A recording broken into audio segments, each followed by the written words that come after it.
Shalom jemaat Tuhan, GBI Elion semua dimanapun jemaat Tuhan berada.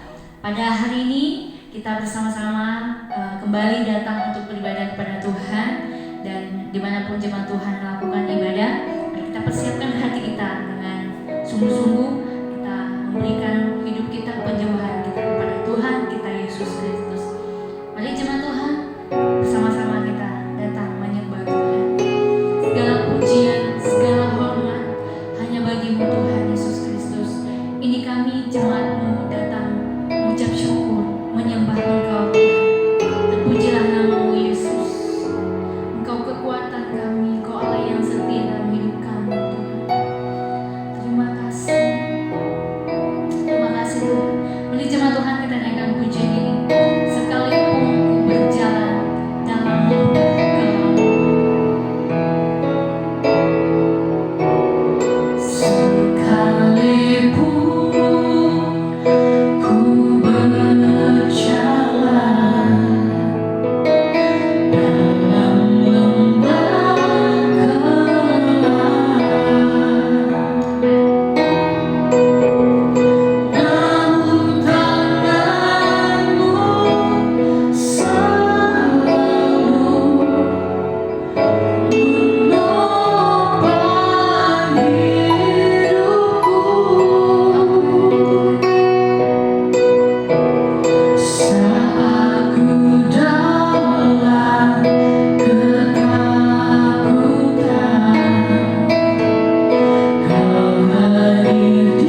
dan pujilah Engkau Tuhan Yesus. Di dalam nama Tuhan Yesus Kristus kami berdoa. Haleluya. Amin.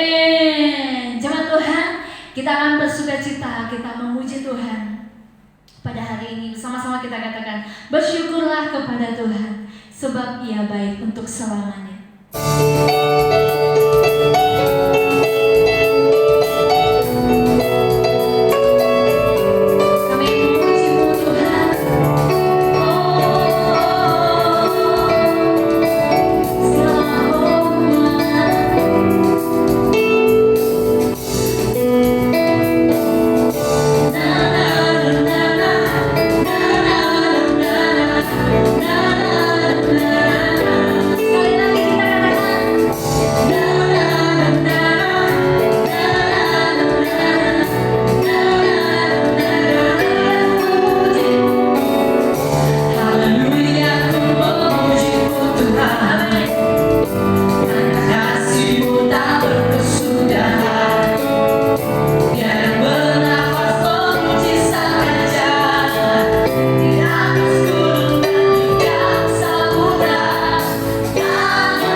Biarlah kita dalam setiap kehidupan kita boleh mengucap syukur kepada Tuhan. Terima kasih Tuhan. Terima kasih buat kasih-Mu yang luar biasa dalam hidup kami. Engkau luar biasa dalam kehidupan kami Tuhan. Ini kami berikan hidup kami. Ucap syukur kepada-Mu. Kami mendengarkan kebenaran-Mu Tuhan. Sebagai pedoman dalam hidup kami. Terima kasih Yesus. Terima kasih Tuhan.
Shalom jemaat-jemaat Tuhan, kembali lagi hari ini kita akan bersama-sama merenungkan firman Tuhan.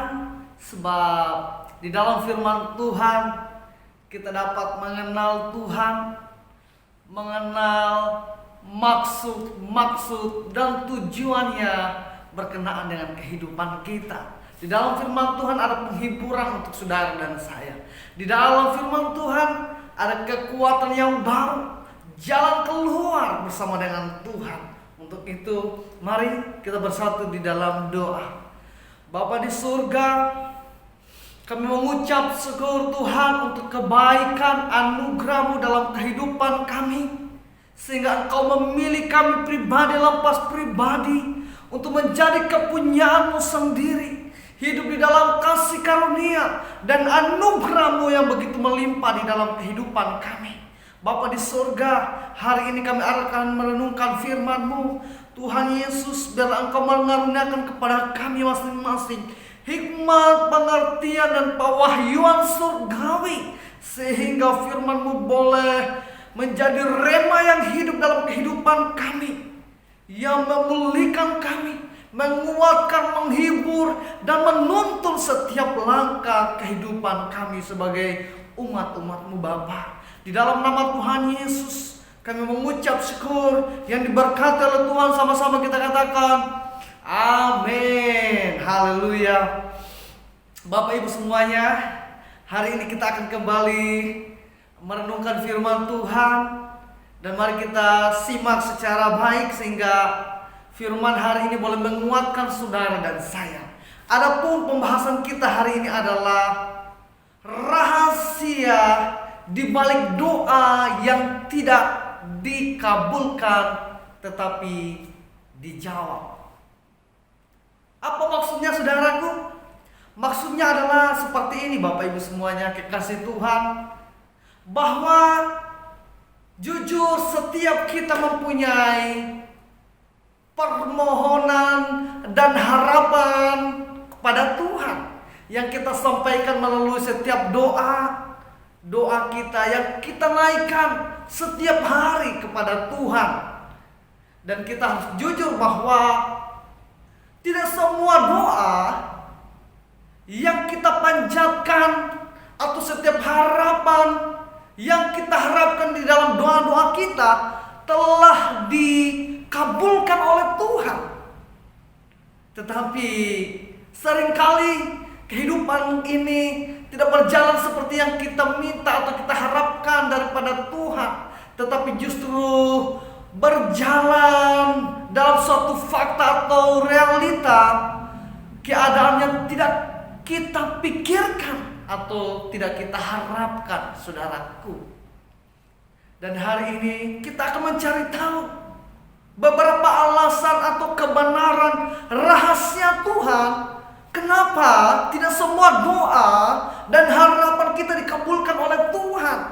Atau yang kedua adalah kenapa harapan dan permohonan kita tidak dijawab berdasarkan deadline atau waktu yang kita harapkan atau yang kita anggap tepat di dalam kehidupan ini.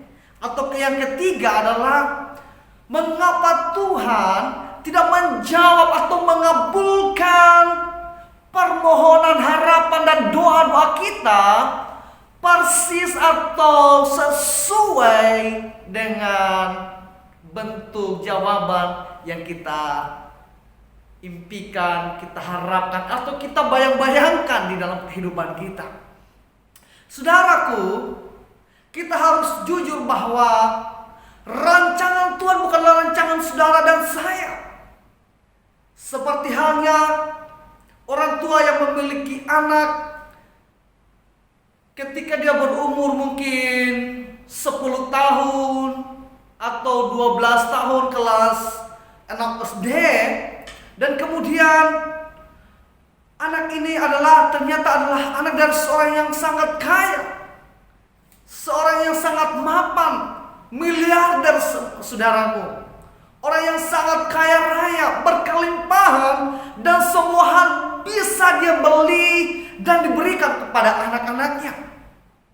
Apalagi kalau ternyata saudaraku, orang tuanya kaya dan memiliki anak tunggal, saudaraku, biasanya akan sangat dimanjakan. Biasanya akan dituruti semua permohonan dan keinginannya. Bahkan tidak jarang, saudaraku, kebanyakan orang tua menjadi budak dari kehendak anak tersebut atau keinginan anak tersebut, saudaraku. Bayangkan bahwa pernah dalam satu ketika saya mengenal seseorang yang sangat kaya raya, saudaraku, dan orang tersebut memiliki anak yang tunggal, saudara. Anak tersebut sudah kelas 2 SMA, saudara. Tetapi karena anak tunggal begitu disayang, dapat Anda bayangkan bahwa hanya untuk membuat teh atau kopi, saudaraku, harus orang tuanya yang buatkan, saudara. Orang tuanya diperintah-perintah, disuruh-suruh. Bahkan ada keluarga yang lain memiliki anak yang tunggal, saudaraku, sudah umur kelas 1 SMA, tetapi masih disuapi, saudaraku. Ini adalah sesuatu kenyataan yang dapat kita lihat dalam kehidupan kita, bahwa seringkali kita mempunyai sikap yang keliru terhadap anak-anak atau keluarga, atau terhadap berkat-berkat yang Tuhan percayakan dalam kehidupan kita, saudaraku. Tetapi lain halnya dengan keluarga yang mengharapkan anak-anaknya mandiri. Seharusnya walaupun mungkin memiliki anak tunggal, tetapi pasti anak tersebut akan diajar bagaimana hidup mandiri, bagaimana tidak menyuruh-nyuruh orang tua atau melakukan hal yang dapat dia lakukan secara mandiri. Dan satu ketika, saudaraku, ada kasus yang lain saya mendapati di dalam pergaulan atau kehidupan sehari-hari. Ada satu keluarga juga yang cukup mapan, kaya raya, memiliki anak yang tunggal, dan anak tersebut sangat disayang, saudara, sangat dimanja. Apapun yang diinginkan, apapun yang dimaui, pasti dibalikan dan diberikan kepada anak tersebut. Pada suatu ketika anak tersebut meminta untuk dibelikan motor, saudaraku. Padahal pada waktu itu anak tersebut barulah kelas 5 SD, saudara. Minta dibelikan motor. Sehingga karena saking sayangnya orang tua tersebut, dibelikanlah motor dan kemudian diberikan kepada anak yang sangat disayang itu. Kemudian pada tengah malam, karena pergaulan anak itu walaupun masih kecil, kadang keluar malam-malam juga seperti itu, anak itu akhirnya mengambil kunci motor tanpa sepengetahuan orang tua.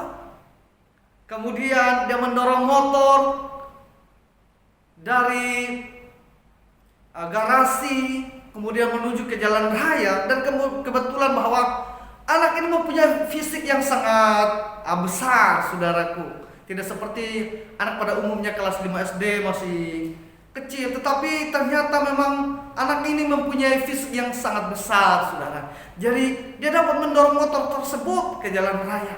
Kemudian dia menghidupkan motor tersebut dan dia mengendarai, saudaraku. Walaupun pada saat itu dia baru belajar, tetapi sayangnya dia belajar bukan di tempat-tempat yang seharusnya atau tempat-tempat yang sepi, tetapi dia mengendarai motor tersebut ke jalan protokol, saudara, ke jalan yang cukup ramai kendaraannya.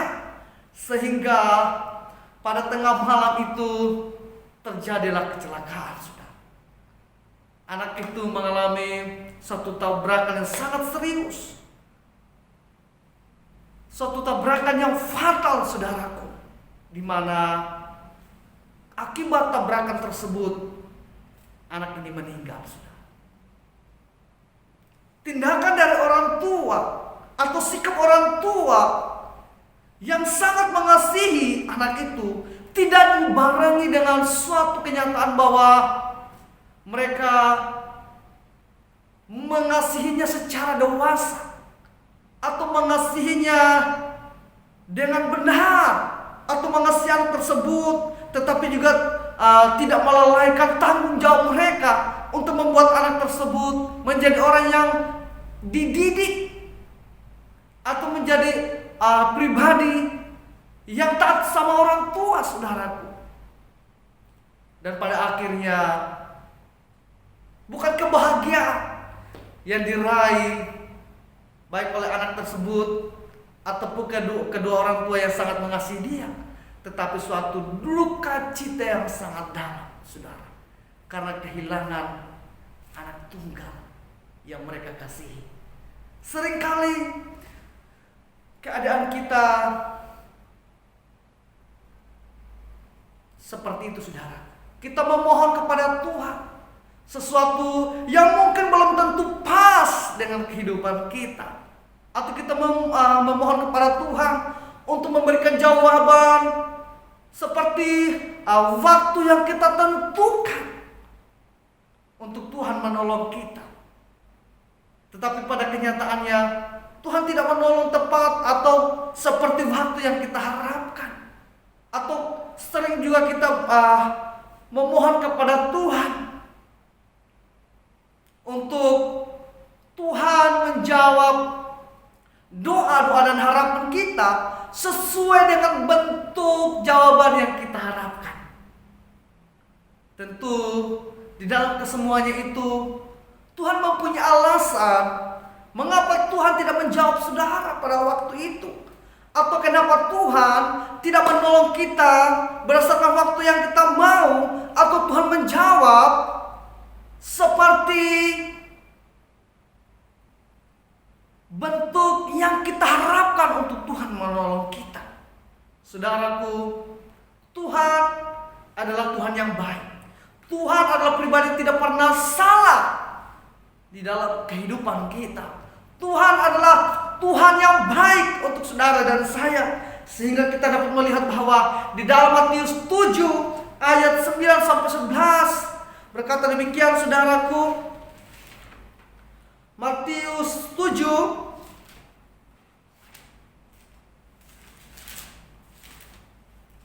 ayat 9 sampai 11. Adakah seorang daripadamu yang memberi batu kepada anaknya jika ia meminta roti, atau memberi ular jika ia meminta ikan? Jadi jika kamu yang jahat tahu memberi pemberian yang baik kepada anak-anaknya, apalagi Bapamu yang di surga, ia akan memberikan yang baik kepada mereka yang memintanya. Saudara, kita tidak boleh berhenti berhadap kepada Tuhan. Saya ulangi lagi, saudara dan saya tidak boleh berhenti berharap kepada Tuhan. Dan yang kedua adalah, saudara dan saya tidak boleh berhenti berdoa kepada Tuhan. Dan yang ketiga adalah, kita tidak boleh berhenti untuk mempercayai Tuhan bahwa Ia tidak pernah tidak baik, saudaraku. Sebab Alkitab berkata bahwa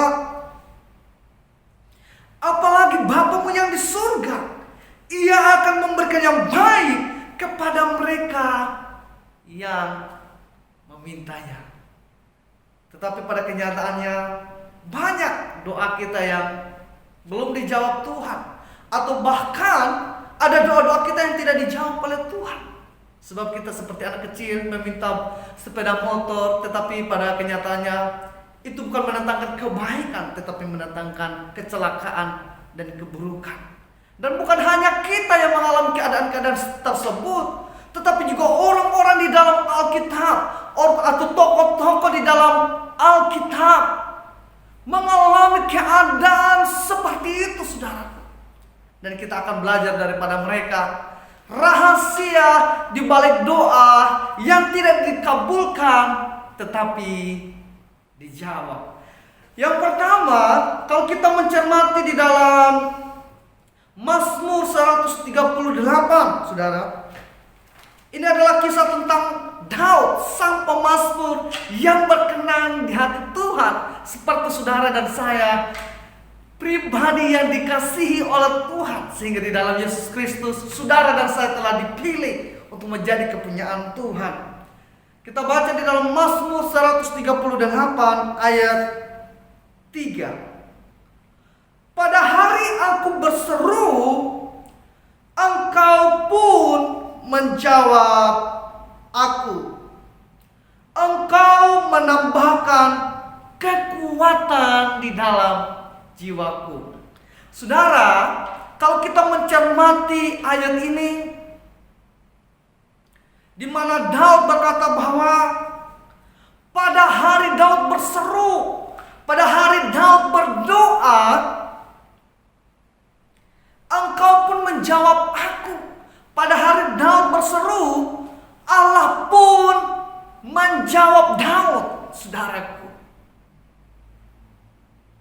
Tetapi seperti apakah jawaban yang diberikan oleh Tuhan?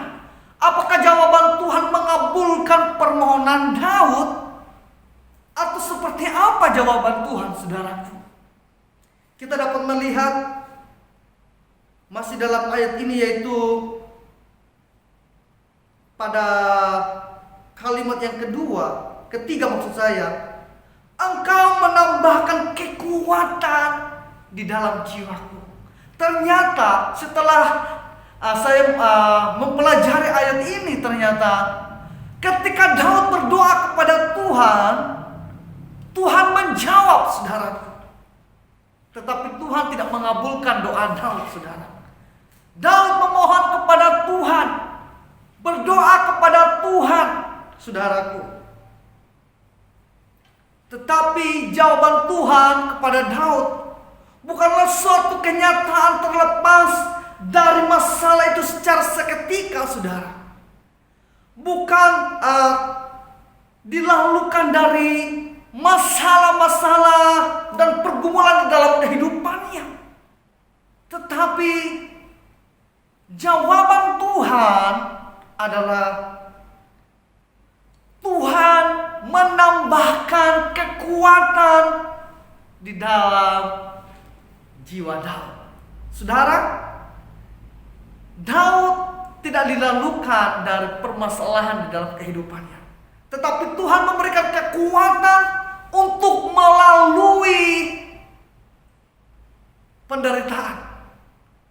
Tetapi Allah memberikan kekuatan yang baru untuk Daud dapat menyelusuri atau menapaki proses kehidupan bersama dengan Tuhan. Saudaraku, jawaban Tuhan tidak selalu ya untuk saudara dan saya. Jawaban Tuhan tidak selalu yes untuk saudara dan saya. Kadang dia berkata bahwa tunggu. Atau kadang dia berkata bahwa tidak terhadap setiap doa dari saudara dan saya. Seperti halnya Daud, ketika dia berdoa untuk dilalukan atau dihindarkan dari masalah pergumulan dalam kehidupannya. Tetapi apa jawaban Tuhan? Tuhan tidak mengabulkan permintaan Daud, tetapi dia memberikan suatu kekuatan yang baru di dalam hati Daud untuk terus berharap kepada kekuatan Tuhan dan berjalan bersama dengan Tuhan, saudara. Kita dapat melihat bahwa ketika Tuhan tidak mengabulkan doa saudara dan saya, ada satu rahasia yang ingin Tuhan nyatakan di dalam kehidupan saudara dan saya adalah kita mengalami kekuatannya daripada Tuhan. Saudara, kesaksian-kesaksian di dalam kehidupan ini atau kesaksian-kesaksian yang menginspirasi orang-orang di dalam kehidupan kita atau bahkan kita sendiri tidak pernah lahir dari suatu keadaan yang mudah, saudara, atau tidak pernah lahir dari suatu keadaan yang gampang, atau tidak pernah lahir dari suatu proses yang singkat, saudaraku, tetapi lahir dari penderitaan yang sangat berat, lahir dari suatu keadaan yang sangat mustahil, lahir dari suatu perjalanan waktu yang sangat panjang, lahir dari suatu kenyataan bahwa mereka bisa tampil menjadi pemenang dengan melalui keadaan-keadaan bahkan seperti Mazmur 23, yaitu lembah kekelaman. Saudara, banyak kita yang berdoa untuk corona ini cepat dilalukan. Tetapi saudara dan saya dapat melihat bahwa sudah hampir 2 tahun corona itu masih ada, saudaraku. Dan kita belum bisa melihat di mana ujung perjalanan corona ini mewabah di tengah-tengah kita, saudara. Tetapi Tuhan memberikan kita kekuatan untuk terus berharap kepada Tuhan dan bergantung penuh kepada kekuatan dan pemeliharaan Tuhan. Dan pada akhirnya kehidupan saudara dan saya, bagaimana saudara atau Bapak Ibu semuanya ditolong oleh Tuhan dalam keadaan yang tidak mungkin, dalam keadaan yang berat, dapat menjadi suatu kesaksian yang menguatkan orang-orang di sekeliling kita, menjadi suatu kisah yang menginspirasi orang-orang di sekeliling kita untuk berharap dan mengandalkan Tuhan.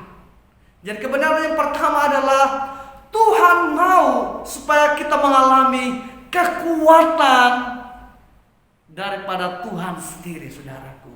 Yang kedua adalah kita belajar dari tokoh seorang rasul yang sangat luar biasa, yaitu Paulus, saudaraku. Kita dapat melihat di dalam Korintus 12 ayat 7, saudara. 2 Korintus 17 ayat 7 sampai 10. 2 Korintus 12 ayat 7 sampai 10. Saya bacakan untuk kita bersama. Dan supaya aku jangan meninggikan diri karena penyataan-penyataan yang luar biasa itu, maka aku diberi suatu duri di dalam dagingku, yaitu seorang utusan iblis untuk mengocoh aku, supaya aku jangan meninggikan diri. Tentang hal itu aku sudah 3 kali berseru kepada Tuhan supaya iblis itu mundur daripadaku. Tetapi jawab Tuhan kepadaku, cukuplah kasih karuniaku kepadamu, justru dalam kelemahanlah kuasaku menjadi sempurna. Sebab itu terlebih suka aku bermegah atas kelemahanku, supaya kuasa Kristus turun menaungi aku. Karena itu aku senang dan rela di dalam kelemahan, di dalam siksaan, di dalam kesukaran, di dalam penganiayaan dan kesesakan oleh Yesus Kristus. Sebab jika aku lemah, maka aku kuat. Saudaraku, yang kedua adalah seperti yang dikatakan di dalam ayat 7, supaya aku jangan meninggikan diri. Saudaraku yang terkasih, yang dikasihi oleh Tuhan, kita dapat melihat bahwa Rasul Paulus adalah pribadi yang ketika bertobat mengabdikan dirinya sepenuh kepada Tuhan. Tetapi apa yang dialami, saudara? Apakah dia terbebas dari permasalahan hidup, pergumulan hidup? Apakah penderitaannya dialami itu singkat? Tidak, saudara. Bahkan di dalam bagian yang lain, dia mengatakan bahwa seringkali dia kelaparan, tidak memiliki pakaian, seringkali dicambuk, dipukul, terdampar di pulau karena kapal yang mereka tunggangi itu karam, saudaraku, terombang-ombang di tengah laut. Dan masih banyak lagi penderitaan yang sangat tragis di dalam kehidupan Paulus. Bahkan di dalam kesempatan yang kita baca di dalam 2 Korintus 12 ayat 7 sampai 10 ini menggambarkan suatu kenyataan di mana Paulus sendiri berdoa kepada Tuhan. Sudah 3 kali dia memohon kepada Tuhan untuk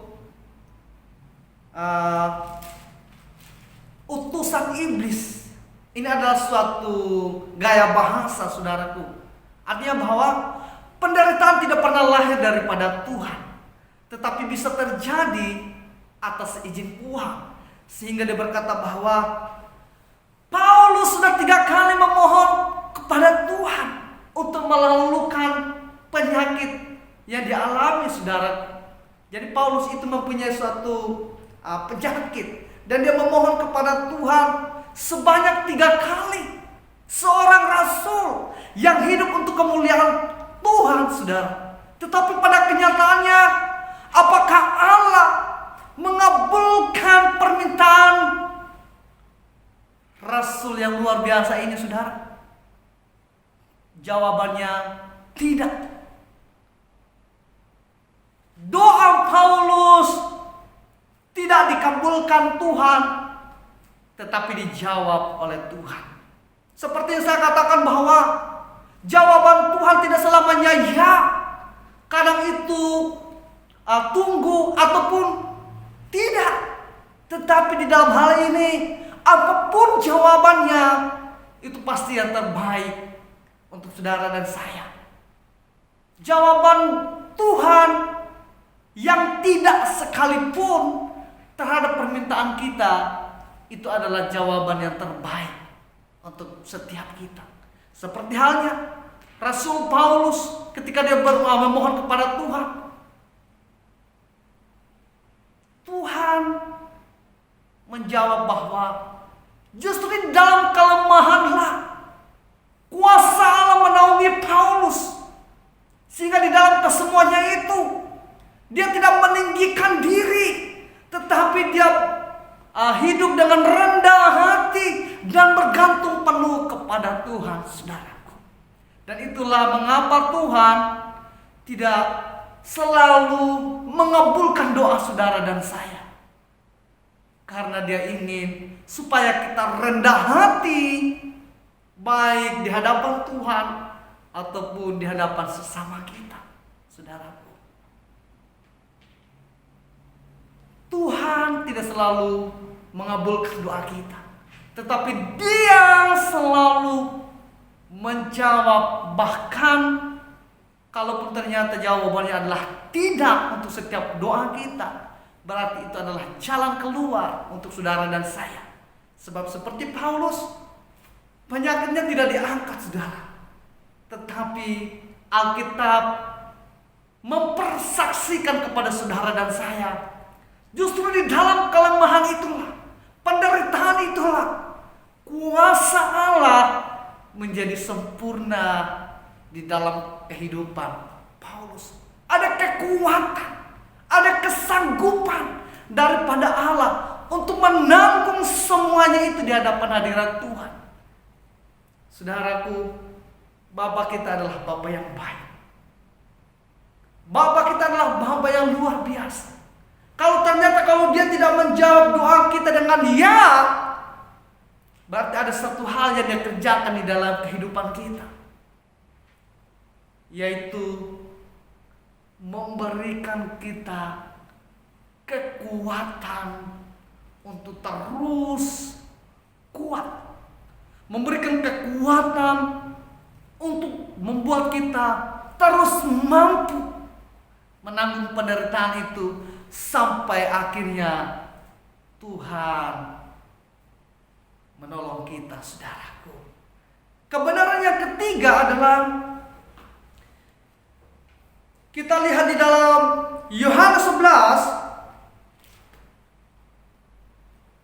Yohanes 11 ayat 1 dan beberapa ayat ke depannya, yaitu ayat 1 sampai ayat 6, ayat 21, ayat 23, dan ayat 40 sampai 45. Ini adalah kisah tentang Lazarus yang dibangkitkan, saudaraku. Kita lihat di dalam Yohanes 11 ayat 1 sampai 6. Yohanes 11 ayat 1 sampai 6. Ada seorang yang sedang sakit namanya Lazarus. Ia tinggal di Betania, kampung Maria dan adiknya Marta. Maria ialah perempuan yang pernah meminyaki Tuhan dengan minyak mur dan menyekanya dengan rambutnya. Dan Lazarus yang sakit itu adalah saudaranya. Kedua perempuan itu mengirim kabar kepada Yesus. Tuhan, dia yang engkau kasihi sakit. Ayat 4, ketika Yesus mendengar kabar itu, ia berkata, penyakit itu tidak akan membawa kematian, tetapi akan menyatakan kemuliaan Allah. Sebab penyakit itu anak Allah akan dimuliakan. Ayat 5, Yesus memang mengasihi Marta dan kakaknya dan Lazarus. Namun setelah didengarnya bahwa Lazarus sakit, ia sengaja tinggal 2 hari lagi di tempat di mana ia berada. Saudaraku, Alkitab berkata dengan tegas dan jelas bahwa Maria dan Marta mengirim kabar. Ini adalah suatu permohonan dan juga harapan mereka kepada Tuhan, bahwa saudara mereka yang Lazarus sakit. Dan ayat yang ke-6, ayatnya ke-5 bahwa Alkitab berkata dengan jelas bahwa Yesus memang mengasihi keluarga ini, saudara. Namun di ayat yang ke-5, ke-6 maksud saya, itu diawali dengan kata sambung, yaitu namun. Suatu kata yang menggambarkan suatu perbedaan. Namun setelah didengarnya bahwa Lazarus sakit, ia sengaja tinggal 2 hari di tempat di mana ia berada. Saudaraku, kalau ada seseorang yang sakit yang kita kasihi, ketika kita dengar bahwa dia sakit, kita akan bersedih dan kalau bisa secepatnya dapat menghampiri atau menjenguk orang itu, saudaraku.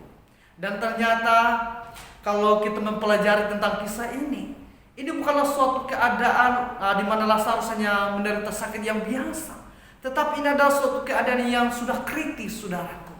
Jadi ketika Maria dan Marta mengirim kabar, atau dalam konteks kita saat ini adalah berdoa kepada Tuhan, memohon kepada Tuhan untuk datang segera untuk menjenguk Lazarus dan menyembuhkannya. Alkitab berkata bahwa ketika dia mendengar kabar itu, dia justru berlama-lama, saudara, tidak langsung menjawab dan bahkan tidak mengabulkan doa mereka, di mana harapan mereka adalah Yesus datang ke kampung mereka, menjumpai mereka, menyembuhkan Lazarus yang sedang sakit. Tetapi saudara, ini rahasia yang ketiga di balik doa yang tidak dikabulkan tetapi dijawab, yaitu adalah Tuhan ingin kita melihat kemuliaan Allah, melihat kemahakuasaan Allah di dalam pergumulan-pergumulan kita. Dan bukan hanya itu, saudara. Kebenaran yang keempat adalah Tuhan mau supaya melalui kehidupan kita menjadi saksi bagi orang-orang di sekeliling kita dan mereka boleh diberkati. Sehingga kalau kita melihat bahwa ayat 21 berkata, maka kata Marta kepada Yesus, Tuhan, sekiranya engkau ada di sini, saudaraku pasti tidak akan mati. Saudara, kita dapat melihat bahwa ketika Yesus berlama-lama tidak menjawab doa mereka, tidak mengabulkan permintaan mereka, Lazarus meninggal, saudara. Lazarus mati. Dan hal yang serupa kita dapat melihat di dalam ayat yang ke-32. Setiba Maria di tempat Yesus berada dan melihat dia, tersungkurlah ia di depan kakinya dan berkata kepadanya, Tuhan, sekiranya engkau ada di sini, saudaraku pasti tidak akan mati, saudara. Tetapi seperti saya katakan bahwa kebenaran yang ketiga, Yesus mau, atau Tuhan atau Bapa kita di surga bahwa melalui persoalan atau keadaan-keadaan kita, bukan hanya kita mengalami pertolongan Tuhan, tetapi kita dapat melihat kemuliaan dan kemahakuasaan Tuhan atas kehidupan kita. Sebab kalau kita melihat bahwa kalau hanya membangkitkan, hanya menyembuhkan orang yang sakit, dokter pun bisa, saudara. Atau para tabib pada zaman itu bisa melakukan itu. Tetapi supaya mereka melihat kemuliaan Tuhan, mengenal Yesus di dalam kemahakuasaannya sebagai Allah yang dapat diandalkan dalam setiap keadaan kehidupan mereka, atau sebagai pribadi yang berkuasa melakukan apapun seperti yang dikatakan oleh Yesus bahwa akulah kebangkitan dan hidup. Maka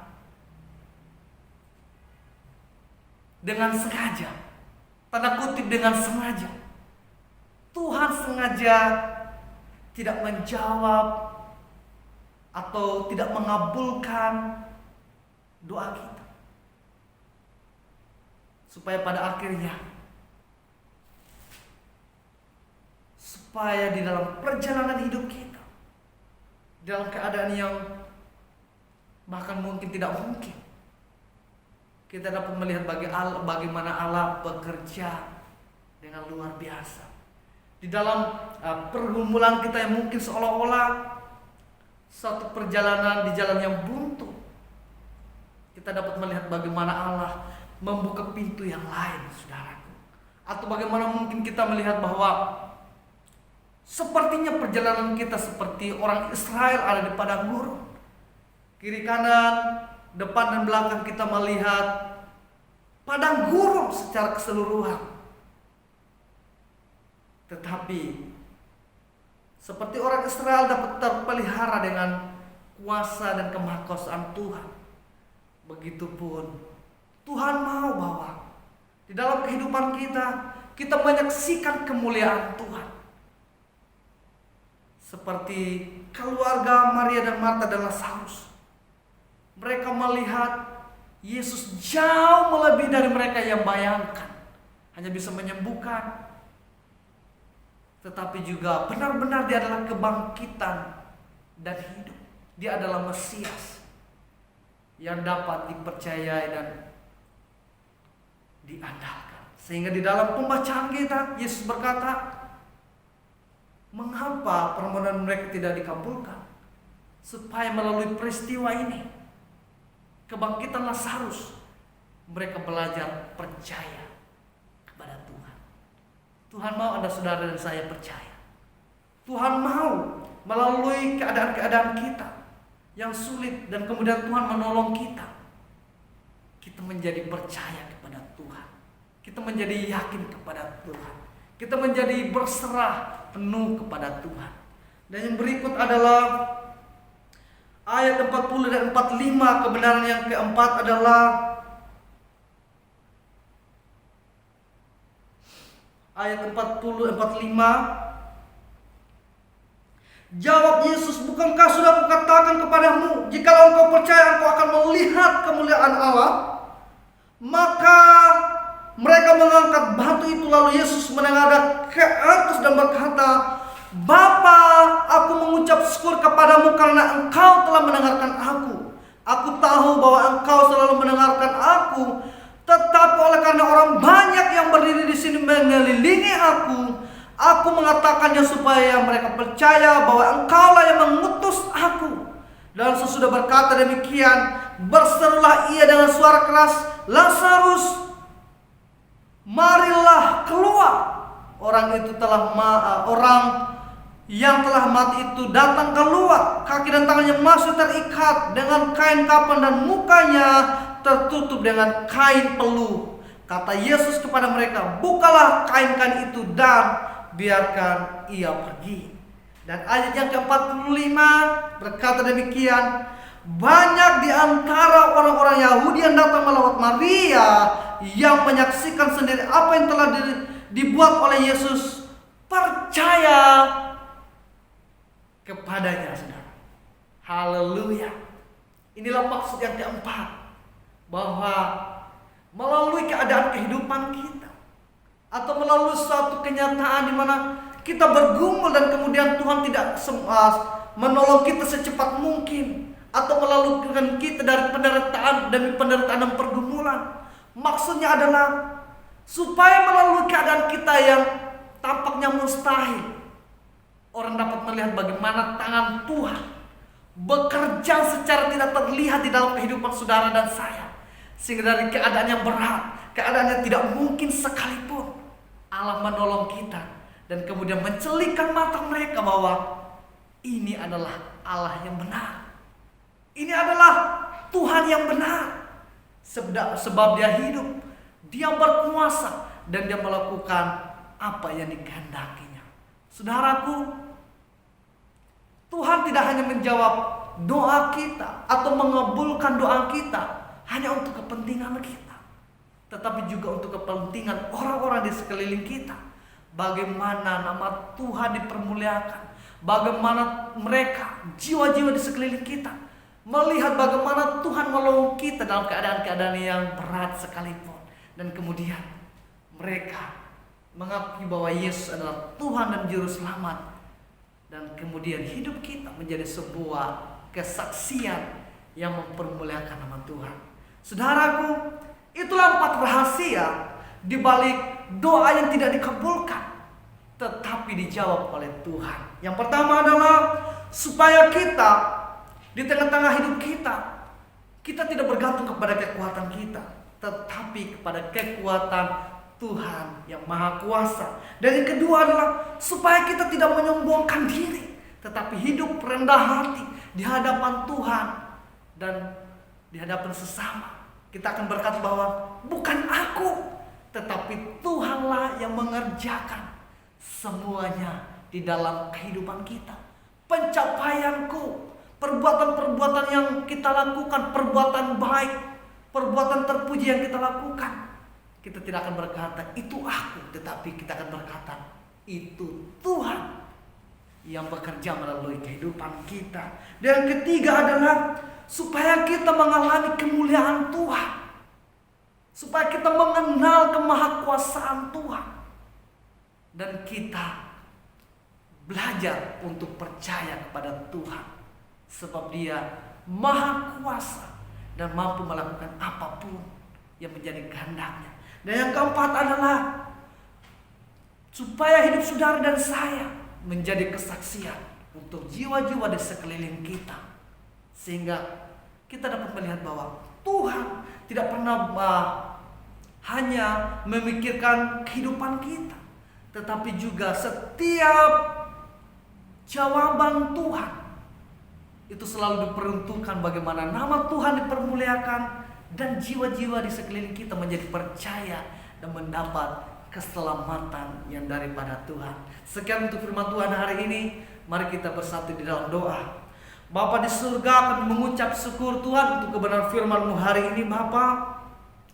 Di dalam kehidupan kami, bila Engkau menolong kami Bapa, walaupun mungkin banyak doa yang telah kami panjatkan dan tidak semuanya dikabulkan oleh Tuhan, Bapa, Engkau menguatkan kami. Buka hati dan pikiran kami bahwa Engkau adalah Bapa yang baik, Bapa yang tidak pernah memberikan ular kepada anak-anaknya yang meminta roti, tetapi adalah Bapa yang selalu memberikan yang terbaik bagi setiap kehidupan kami. Bapa, ajar kami untuk percaya penuh kepada Engkau. Buka hati dan pikiran kami bahwa ketika Engkau tidak mengabulkan doa kami, bukan berarti Engkau tidak mengasihi kami. Dan juga Bapa, Engkau buka hati dan pengertian kami supaya kami tetap berdoa, tetap mengucap syukur, tetap berharap kepada Tuhan. Walaupun Tuhan tidak mengabulkan doa kami, tetapi satu yang pasti, Engkau pasti menjawab doa kami. Entah bagaimanapun caranya, apakah itu mungkin tidak seperti yang kami harapkan, tetapi jawaban Tuhan adalah jawaban yang pasti untuk setiap kehidupan kami. Jawaban Tuhan, walaupun tidak sesuai dengan apa yang kami harapkan, itu adalah jawaban yang menjadi solusi atas kehidupan kami. Jawaban yang terbaik untuk setiap keadaan kami. Sebab Tuhan mempunyai alasan yang pasti, mempunyai alasan yang jelas, mempunyai tujuan yang mulia untuk kehidupan kami Bapa. Di dalam nama Tuhan Yesus, kami mengucap syukur untuk kasih setiamu sebagai Bapa yang selalu mengasihi kami. Di dalam Putramu yang tunggal, yaitu Yesus kami yang mulia. Di dalam nama Tuhan Yesus, kami mengucap syukur. Haleluya. Amin. Jemaat Tuhan, kita sudah mendengarkan kebenaran firman Tuhan dan kita akan mengakhiri ibadah kita hari ini. Sebelumnya bersama-sama supaya kita makin diteguhkan, mari kita akan menerima doa berkat. Tapi sebelumnya kita nyanyikan pujian. Terima kasih Yesusku, terima kasih Yesusku.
Bapak Ibu, ibadah kita telah selesai. Mari kita bersatu di dalam doa. Bapa yang baik, kami mengucap syukur untuk firman-Mu hari ini Tuhan. Biarlah firman-Mu menjadi rema dalam kehidupan kami. Bahwa Tuhan tidak pernah tidak menjawab doa kami. Walaupun itu tidak mengabulkan harapan kami. Tetapi Tuhan pasti menjawab dengan keputusan dan jawaban yang tepat untuk kehidupan kami. Mari saudara, angkat kedua tanganmu di hadapan hadirat Tuhan. Diberkatilah engkau oleh Bapa di surga dan menyinari engkau dengan sinar kemuliaannya di dalam Putranya yang tunggal, yang dicurahkan secara sempurna bagi kehidupan kita, yang dikerjakan oleh Roh Kudus mulai hari ini sampai Tuhan Yesus datang yang kedua kali menjemput saudara dan saya di awan-awan yang permai. Di dalam nama Tuhan Yesus, sama-sama kita katakan amin. Selamat hari Minggu. Tuhan Yesus memberkati kita semuanya.